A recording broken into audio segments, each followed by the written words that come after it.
Okay, so as I mentioned in a previous video, I was somewhat tossing around this idea just in hypothetical thinking about the nature of the mystery, history, and the world we live in and everything with respect to biblical prophecy and that type of thing. And so there was a wild idea that was mentioned in the comments and during live chats for quite some time now, probably by a few individuals, and I'm sorry I don't remember exactly who to give credit, but the idea has been out there for a while, of course. It's just something that I've recently been considering with respect and with regard to everything we've learned. So the idea is that that the biblical prophecies of Revelation and end times, there are all these events, and the purpose of this video isn't to cover all of those things, but just to simply discuss the possibilities of it. And so the idea is that what if, well, okay, first of all, let me just tell you the evidence, because if you haven't watched all the videos with me or that I've done in sequence over time, you might not know where we're at. And so what we've discovered with mystery history and all this type of stuff is that my whole worldview has changed over the course of the past couple of years, looking at conspiracy theories and things like that. And all this strangeness kind of got started right after the end of 2012, which coincides with some other events that are particularly interesting, I guess. But the crux of it is that there are a lot of conspiracies, and to mention them isn't theorizing, they're fact. And the end result is that we have this strange situation where outer space is fake. Outer space is fake. We have a bunch of different cabals and different international conspiracies that reach beyond national preferences and national or international objectives that overarches all of it. The perfect example, I guess, would be like the Antarctic Treaty, and they're hiding the shape of the Earth. And why would they hide something like that? Why would they hide any of that? Well, how could they? How could they even? And then if it seems that there's this lying government, and it seems to be kind of like a one world government, but it's kind of hiding behind these nation states, why hide? Why do they hide behind? When did this happen? And so we're finding that it kind of always seems to have been that way. I'm finding also that there's a lot of advanced stuff that's hidden, advanced technology and things like that. And you go back in time and you have certain cutoffs. You go back in time and you look at the evidence, and you find that you can find evidence for almost any organization or scientific data going back, and then around 1850 there's an abrupt halt. There were just endless wars. Every single nation in the world was at war or having some kind of huge turmoil around 1810 to 1812, and then for decades after that. So everything kind of starts around 1850, but then, the certain things go back farther, like in Europe, you can go back. You look at the architecture, and it's clear, you have a lot of, you have higher populations in the past than you were supposed to have. You have higher technology and building styles. Everything was larger, as if people were giants. And then you go back and there are just these marked changes. Like, it seems like everything's being reinvented and slowly gaining complexity and nuances and sophistication since around, the late 1800s. And you go back before that, and then you have like this classical era where things are very Greco-Roman. People were writing, possibly speaking in Latin all over the world. Even in the United States, you go to any like museum where they have these buildings that are older than they say they are. They have to be. And you look up on the walls, and the if they have frescoes or friezes with engraved numbers or letters stating anything, it's going to be like Roman numerals, and it's going to be written in Latin. And then the dress of the people that are depicted don't match the clothes that they would have worn at the time. So we're told. You look back in the photographic record and you see people are kind of wearing a uniform as if they were all like made in a factory or handed off of some conveyor belt, and all the sophistication and liberalism comes after that. They start off very, very stoic and austere and plain, very plain, like we're taught the pilgrims would be. But a lot of things are lies. You look at music, and the music was kind of developing over time, starting around 1850. In a way, you go back before that, and then you're into the classical, where it's like better than anything we have even today. From such a smaller group of people, it's like the architecture. You go back into the classical, and everything seems to be better, as far as we can tell. Like medicine, you can't tell, but it appears to be that everything was better. So you have that. Then you have the art. And you look at artwork, and again, they slowly develop over time, sometimes taking one step back to take two steps forward, or maybe not even that good as far as modern art goes. But you go back into the classical, and again, you come across these things, just like with the architecture and all this, and the music. It's like it gets to this level of excellence that it almost cannot even be reproduced today. Even with all the technology and the additional numbers of people in the world, it just was like a one-off type thing. You get works of art that could not be done today. It's impossible, like these marble statues that are a woman in a veil, and you look at it, and I've done this with my own eyes, looked at it in the Louvre, and you're looking at these statues. The woman is under the veil. You can see her under the veil, and she is a perfect form, but yet how do they do it when the marble or the stone, whatever it is,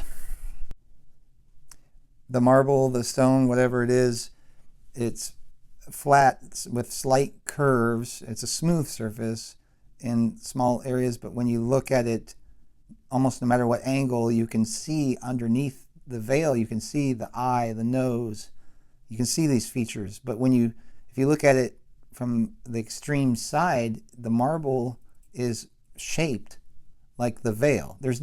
Nothing is shaped like the woman under the veil. So it's a stone, it's made out of this stone that we're told that was a monolith. And so the artist would have had to have seen inside the stone and known the shadings and things and carved it such that the face would come out from the veil. It's impossible. And there are some slight undulations and things that cause a little bit of shading, but to appreciate what I'm saying, you really have to look at it in person, and it will blow your mind, and you will not figure it out, because I'm a clever guy, and I stood there looking at it, and then I researched it afterwards, and I don't think it's figured out. Well, first of all, if it were figured out, somebody would be making that stuff. As far as I know, nobody is making that. Nobody today is making these types of exquisite sculptures that are second to none. It's a completely different level. It's like comparing a a an animal's howl compared to classical music on an organ in the basilica in Spain. It's on such of a different level that you can scarcely even. It's like it just does not compute. So you have all that, and it's like, well, what went on in the past, But the point I'm making about the art is you go back and you have your primitive art. You have like when they kind of restart after, with like colonial times. But you go back before that and you get into the classical. Well, what you see is you get into the past deeper.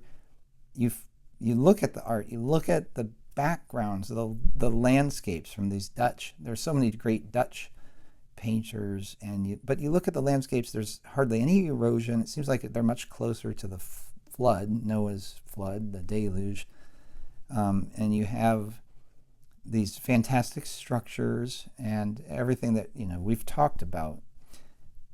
But there's a lot of war. There's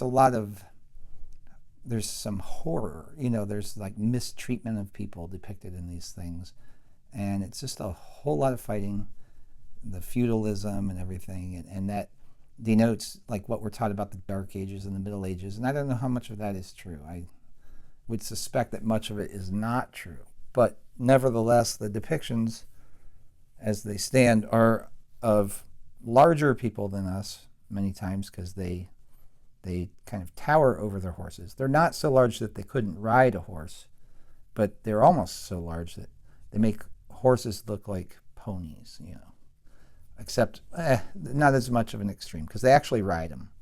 Like I couldn't ride a pony. It makes the horses look more like a mule or a donkey or something. So you have that. Then you have a little bit further back and you get into your early 16th century and your 15th century and before paintings and depictions. And all of a sudden it has an extremely different appearance. It looks like it's all religious, like it's all Christian paintings, and there are a lot of pastoral scenes. There's not as much war, if any. And you have people just enjoying fruits, they're enjoying bountiful feasts, they are holding babies, and they're worshiping God in these wonderful cathedrals, and they're playing music, and they're enjoying these fantastic buildings they live in, and they're all pretty large giants as well. They actually fit into these cathedrals and places like that. So you have all that, and it's like a sharp change, and it happens in the years where this was really shocking to me in all this. Going back, you when you get to that time, like the 16th century, that's when the years cut off. The demarcations, or the way that we denote the year, like how we write it, like 1980 is 1980, okay? And the epoch is it's 1,980 years since the birth of Jesus the Christ, Jesus of Nazareth, the year of our Lord, right? So you have that. Then you have, going back, you see like around 1850, 1826, looking at gravestones, looking at the evidence, it drops off so abruptly and sharply, you can scarcely find anything that even has the 1-7 whatever. But it's out there, and I've found it. Wasn't easy. There are not that many places. It's really shocking and surprising. But you go back before that, and if you thought, like, let's say the 1-7s, those are as prevalent, maybe 1 out of 100 or less, than any similar documentation such as gravestone etchings or whatever, than the century after the 1-8s. It's even more extreme, going from the 1-7s to the 1-6s. And then the 1-5s, I don't even know if I saw anything that's actually said like 1-5. Because at that time, that's the Dark Ages, like the Middle Ages, and I don't know if it's officially in that. I don't care about the official narrative as much anymore. I am telling you what I see, that it is so scarce. The artifacts are so hard to find, and when you do, they don't have the years, or there's something funny about it, like it was painted over, or it's like scratched out, or it's missing just that piece. There's a lot of that. And then I go even farther, you start to see things written in like the Roman numerals, okay? And so I was thinking, well, it seems like they hid 1,000 years. It seems like it goes from like maybe 300, maybe 500 or 600 something AD. There's a drop off there. It drops off because there's a higher amount of evidence, there's a higher amount of written records and artifacts, and then you get around like 300 AD and it's dropping off, and then around 500 or 600 it almost just completely drops out. The bottom drops out, and then you have 1,000 years. 1,000 years go by, and there are artifacts, there's evidence, but it's all kind of sketchy to me compared to everything else. And then it picks back up somewhere in the late like 1700s, and you start to see some things, not very many. And so the idea of things being lost, obviously it's going to be kind of linear, well, kind of like an S curve, I think. As you go back into the recent past, you're going to have a sharper drop off because it's not vintage, it's not antique. People are just going to toss, like I toss records and written records and things, no problem, because there's an abundance. But then you go back 100 years, and then all of a sudden almost anything's got some value, and so you tend to save it. And as it gets older, it becomes more valuable and is more protected. At some point, it gets old enough, almost anything's going to be like a museum piece and under guard and everything. So once it's hit that point, then it kind of levels off where none of it is going to be discarded. Some of it will be lost, damaged. I wonder how many things burned up in the California fires of extreme value, Anyway, you have this gap. And so we were thinking, well, maybe those years didn't even exist, and maybe they just kind of jumped ahead. And I found the Indian calendar kind of on my own because I was thinking about epics, and I was looking around at different ones, and I found where it stated what the year was, and I saw one that was around where we're in the year like 600 or something like that, or it was based off the flood, but I figured that was probably more accurate, and I found that it was agreeable to the date from creation, except that there was 1,000 years difference right where we thought maybe they added it. It didn't add it, and so it may be like a more correct date. So I went with that one, and I thought that it was pretty good evidence that maybe they got rid of 1,000 years. But now I'm wondering if maybe the 1,000 years happened, but they're just kind of hiding it. So I went from there to this notion of perhaps they're just hiding the 1,000 years that did exist. The 1,000 years were already there was already a history for it and everything, but they had to make up a false history and a different history, and therefore they were. I'm just hesitating because I just saw a little kid run by unattended, and I'm thinking I might need to run out and stop him before he gets hit. Okay, there's his grandma or something. Okay, he's going to be all right. I don't need to dive through my window. All right. Okay, where was I? I was talking about the missing millennium. Well, then it's not necessarily missing. So what if the millennium happened, and it is the millennium? It was the millennial reign of Christ. Now, it brings me back to the Bible passage where it's said that, or Jesus said, I tell you the truth, this generation shall not pass before all these things come to pass. That's not exactly what he said, but you get the point. I always thought he's talking about the end times, and then he's talking to his disciples, and he says that this generation will not pass till all these things have taken place. So, and part of it was he coming in glory to judge. So, like the triumphant return of Christ. Well, obviously that generation has passed. So I always thought that doesn't seem right because it seems to contradict or ring untrue, and I don't believe that he's a lunatic or a liar. I believe Jesus is Lord. So how could that be that he said something of that nature?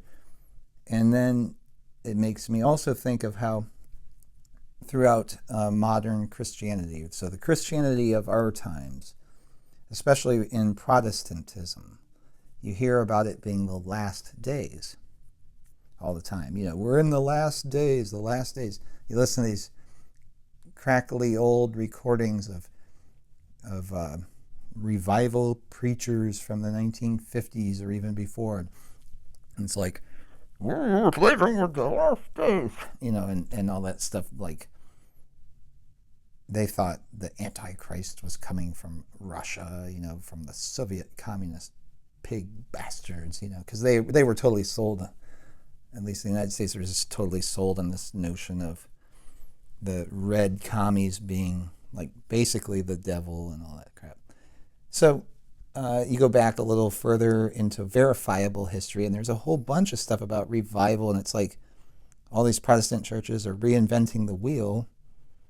It's just totally strange to me. Just like a strange thing to always be saying it's the end times when obviously you're wrong. Didn't end, nothing ended. I mean, if you say it's the end times and you say it for 10,000 years and then it's the end, were you right? I mean, were you really right though? Because to be the end, it has to be closer to the end than the beginning, at least. So it could still be the end times. They could be right, but it just kind of didn't seem true. Well, then you have this case of where if all these things took place, what does it mean? And the book of Revelation is, for me, hard to understand. Of all the books of the Bible, it's the one that is the most cloudy, gray, confusing. There's all this imagery and strange, like things that can't be, and all that kind of stuff. But like I've said, I've learned that I've learned you don't count the Bible out. It's even when you think it couldn't possibly be right, it's right. It just keeps happening. So that's my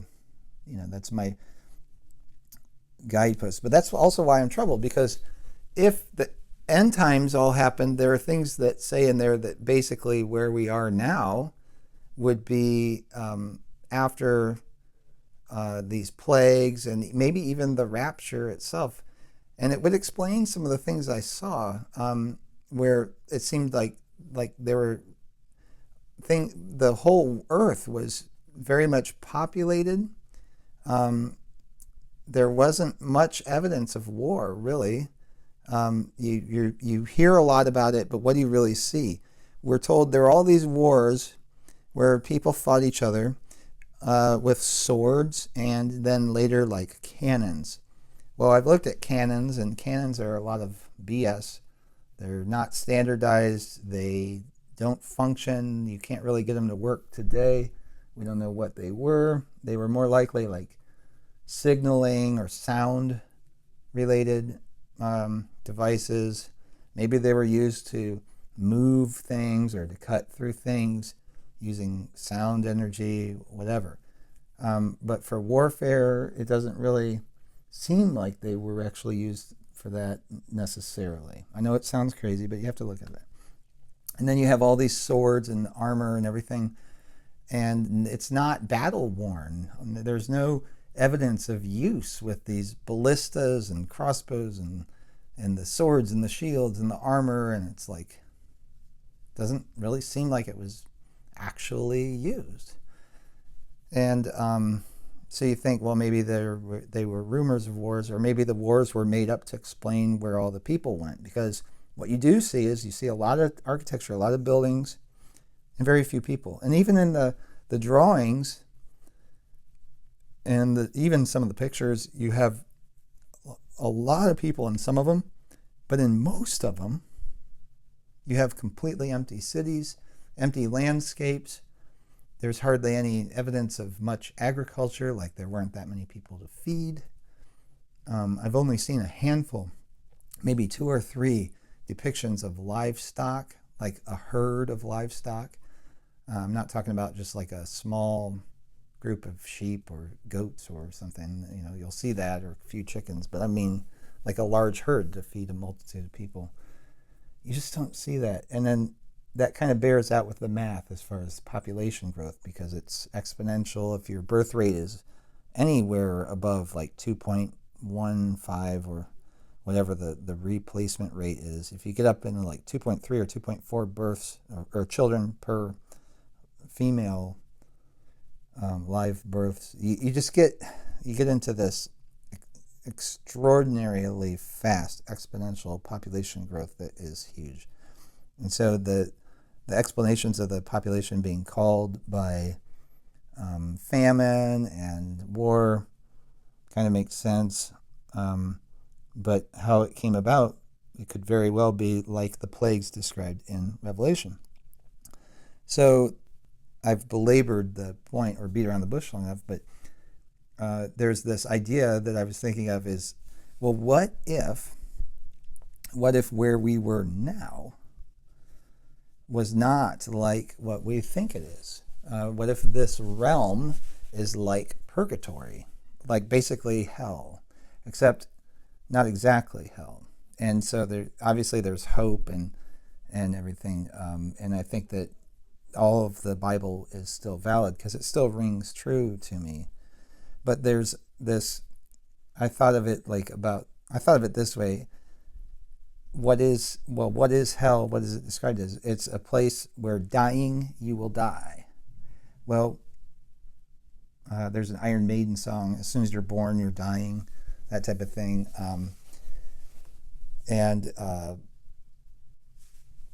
Yeah, it's depressing or whatever, but basically there's that. So it's like, okay, dying you will die, that fits. What else about hell have you heard? Well, there's weeping and gnashing of teeth. Well, yeah, I can't say that I haven't done both of those here in this realm, in this life, as I bet all of you have. In fact, I gnash my teeth so much at night when I sleep sometimes. Not as much anymore, but I used to. Working a stressful job and all that stuff. You can't get away from it. So they're weeping and gnashing teeth, so yeah. And then who seems to run this world? In a lot of ways, it seems to be like the devil is in charge, you know. And there are a lot of allegories or parables that talk that way, you know, like the owner leaves the vineyard, and the managers of the vineyard are wicked, and then the owner sends his servants and they kill his servant, and then the owner sends his son and they kill his son, and then the owner returns and kills them, you know. So it's like kind of like that, it seems, you know, where they're kind of in charge, so they take liberties and everything, and yet ultimately they're not in charge, and so you're safe with God. And so it's not total hell. And so it's like, okay, if the millennial reign happened, what would it look like? And it looks, in my mind, it would look a lot like what we saw. And if the millennial reign of Christ happened, the great white throne, you know, with Christ on earth, ruling over the earth and vanquishing all wickedness, what would people be doing with their time? Well, they would be building fantastic architecture and like making like these pipe organs and making all this super music and art and all this awesome stuff out there. Excuse me. All this awesome stuff that we see. And then if then it's given back over after the 1,000 years is up, then the saints are raptured, and then it's evil again. And that, I think, would have happened like around in the 1600s. And then it's given to the devil for, 1,000 years? I don't know if it's a whole 1,000 years. But that's like what we're in now. That's what it seems like. Because there is a one world government, and there has been for a long time, and it's in secret. Well, why would it need to be in secret? And how could it have occurred? Well, it just was handed over. So the one world government of Christ's reign, when it ended, would be handed over to the devil, So remember when Jesus was tempted and taken up on the Temple Mount and the wall, and he could see over the whole earth from the high temple. It's supposed to be in Jerusalem, but it must have been higher up somehow. Maybe he had infrared. I don't know. He could see the whole earth. And anyway, flat earth there. But he said no, because it was the devil's to give at that time. But Jesus did the right thing. And then after the crucifixion and resurrection, then it was his for the taking. Then he could have it. So what if he had that and then they hand it back over? So the devil's loosed along with the beast and all that. So all of that stuff could have happened. And what does it mean for us now? Well, I don't know what it would mean exactly. I haven't gotten that far with it, but it would explain a lot. It would explain why they worked together to destroy the evidence of the past. It would explain why everything's like infiltrated. It would explain the great deceptions. It would explain, if there was anything to the nastiness of the wars and things in the past, where it shows like these cities in ruin or just empty, and then there's like a giant, and he's dressed like, looks like a Greek, or it could be a woman or a man, kind of all by himself, and then he just is slaughtered by these smaller people that come in with their swords and spears or top hats. We talk about them like the Phoenicians or whatever, but basically it would be like the devil and his minions, the human armies, like Mordor or whatever, if you think in terms of Lord of the Rings. And the sorry people who, for whatever reason, were doing something bad, they didn't get raptured. They couldn't defend themselves, and so many people were gone. Like the technology, the people who came in from the underworld or wherever they came from, which is what maybe we're from, I don't know. But who knows? I'm just speaking hypothetically here. I'm not elucidating some kind of doctrine or whatever. It's just a Saturday afternoon chat. But when you think about what would it look like, well, yeah, it kind of looked like that. So I just thought it was really interesting to think about, and it would kind of explain, like, we get these questions, how can so many people be working in concert to cover up something, or to do this conspiracy, or to fake outer space, or make up this idea of this fake like globe and push it and be successful? And, well, it was just, that's what they did. It's just trying to undo everything that was done. That's what the devil does. He takes God's design and God's word and everything and twists it. And that's the common thread that I found from the very beginning. Even before I got started, even before 2 years ago, I already knew like the whole evolution thing was just a satanic lie to cover up creation. And the purpose is to make it seem like the Bible isn't true and God doesn't exist. That's what the devil does. He, in the Garden of Eden, told Eve, did God really say this? He tries to create doubt when you know. and God leaves plenty of evidence of what's right. And so did the former civilization. I think with all these domes that you see, I think those are like maps in a way, or models of the earth. It shows what the earth is. It's depicted right before your very eyes. In cathedrals and in mosques, they all have the dome. And it's the previous civilization, the godly people who were taken up, that could be it. So God is merciful. I thought, if we were actually in hell, and I say that in jest, really, perish the thought. I wouldn't want that to be true at all. But if it were that way, God is merciful. Maybe it's not as unpleasant as you would think. A loving God wouldn't have it where you're like burning on fire for all eternity. That just doesn't seem like worth creating. But maybe in his mercy he makes it so that you're not aware of where you are. You know what I mean? You don't remember how you got there, that type of thing. But I highly doubt that. I think more so there's probably a misunderstanding as to the Revelation timeline, and that what Jesus said was true, and all the things did come to pass, and that we are in the end times or the last days. However, the period of the last days could be a very long time. Who knows? It could be 10,000 years, it could be 100,000 years of this, just the stage where we're at, where nothing really changes much, and we just go on this way for 100,000 years until the end. But I would say it's an interesting thing to think about. It's fun to think about. I love things like that. Ultimately, I'm just so much more of an optimist than to consign it to we're in some kind of hell and there's no getting out type thing.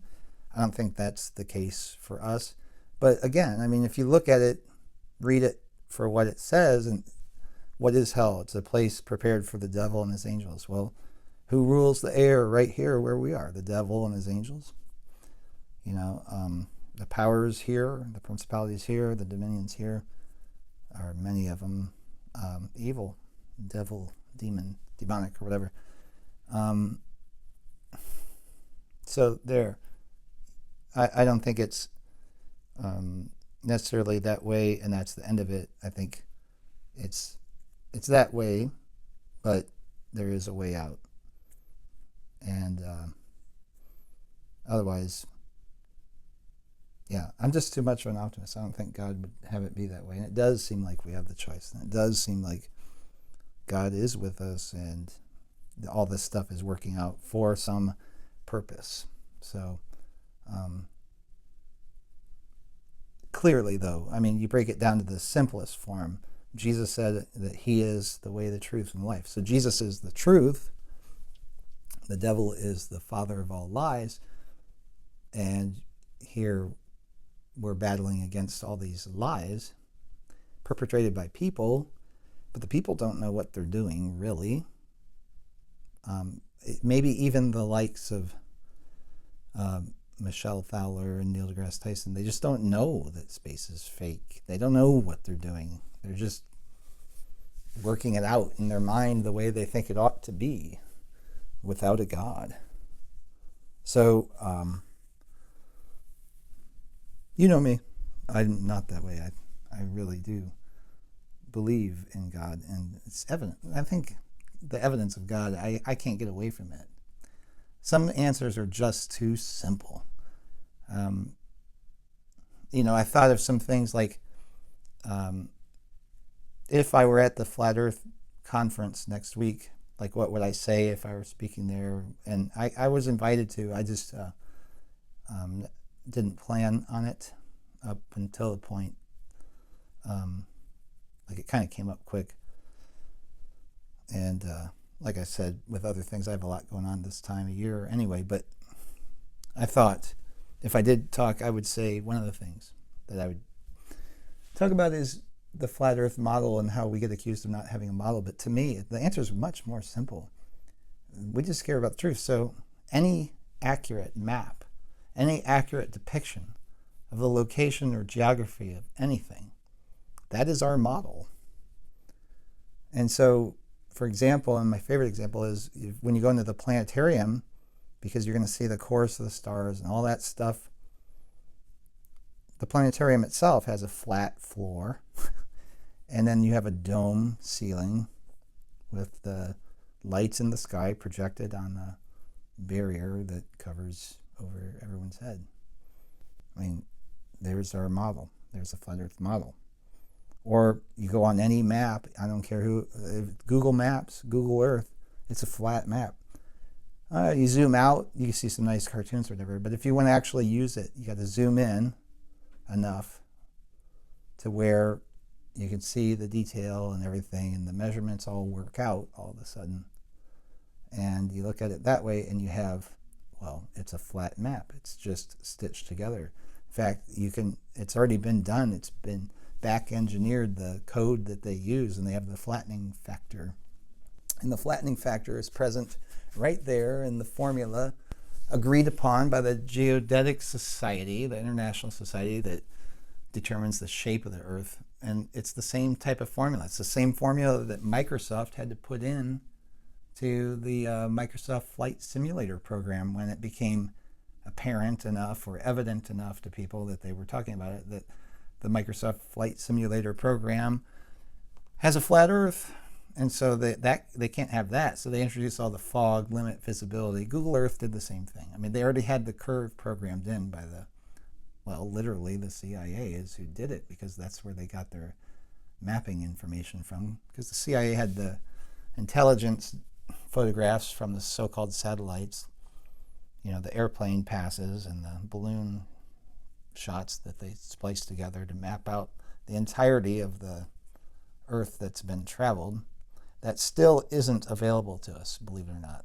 All these pictures of Antarctica, of them flying out, the actual photos, I've never seen them. You can see some of it on the edges, but it's all just cartoon made. Almost the whole continent of Antarctica is like a big cartoon. I don't know if anybody has like a physical map, like an old school map.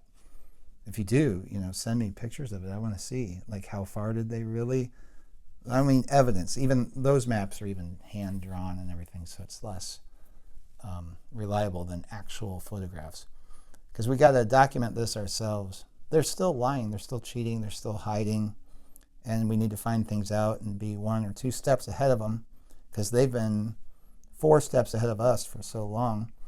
We need to ascertain all these answers to all these questions before they can figure out a way to obfuscate and hide all that information, critical information, because we have this tremendous advantage right now. We can tell when they're lying. We can tell when they're cheating. We can tell when it's CGI. Maybe in the future, we won't be able to tell. Now, I am somebody who is I'm not afraid of AI and these types of things. Not yet. Not even close, because I've seen the limits of it. They can do a news article, a news story on how smart some computer is and how it surpassed the human mind, or it did calculations that would take people 100 billion years to do, and it did it in a split second. Whatever, you can tell me all that, but it's still running a program. Even if it's true with the processor speed and everything like that, it still doesn't know what to do until you tell it what to do. It's not intelligent. It doesn't really learn. It can find solutions faster, like solving the Rubik's Cube in the fewest number of moves.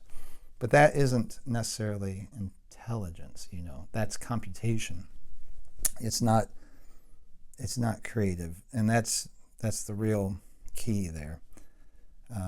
So there's a difference. Like, the devil is crafty, but creative is something else, and that's from God, and that's what we have. And so I thank you for listening. That's what I love to do on this channel. One of the reasons that I love making videos so much, and I'm so glad you're here. I'm so glad for my Patreons and the people buying music and the mystery boxes that I will be sending out any day now. I have everything I need for that. And the book, the pre-orders of the books. I got another pre-order. Thank you.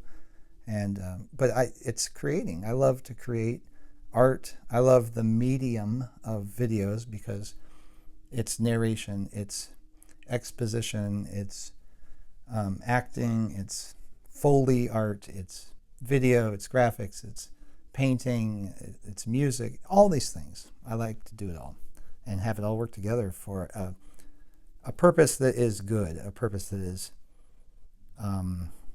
wholesome, noteworthy, and practical, and very important, but also entertaining and funny, and all that stuff. So, okay. Anyway, thank you for listening. Thank you for being here, and have a good day. Have a blessed day. Bye-bye.